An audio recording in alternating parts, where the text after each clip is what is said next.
আমার কোনো কনসেশনের দরকার নেই। দেখি মু তোকে কোনো কনসেশন তো করছি কিনা, আর এই তো দিনে তোর ইটো মনেটা হলো। আর একটু কথা বলতো, প্রথম থেকে মু তো তোর কাছ টুকতে জেদটাই করে দিয়েছে, মু জিতে চাই না বাইরে টুকতে, কিন্তু তুই তো কোন মুখে রাজিটা করে আনছিলি। চুপটা করে থাকবি না, উত্তরটা দে। মু তো বারবার করে বলেছিলাম যে যা হওয়ার এই দেশটাতে থেকেই হোক কিনে, মু ভারততে জিতে চাইলাম, মু ভারততে যাবো খেলা। এখন আর তা হয় না বাহা। তুমি ওদেশের একটা বড় ইউনিভার্সিটিতে চান্স পেয়েছো, সিলেক্ট। এখন সুযোগ পাওয়ার পর যদি সেখানে না যাও তাহলে তোমাকে ডিপ্রাইভ করা হবে, আর আমার প্রাণ থাকতে আমি সেটা করতে দেবো না কোনোদিন।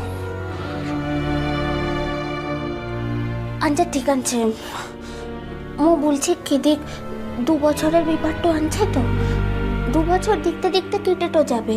আর তা বাদে তুই তো ঘরের সকলকে নিয়ে ওখানতে যাবি না। ব্যাপারটা তোমার কাছে খুব সোজা বাহা, খুব সহজ। 2 বছর 2 দিনের মতো।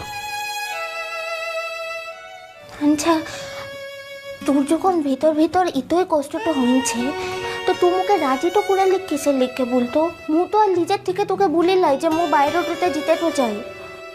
আমি তো আগে বুঝতে পারিনি বাহা কি যে এতটা ফাঁকা লাগবে। মিষ্টি কুটু মিষ্টি কুটু।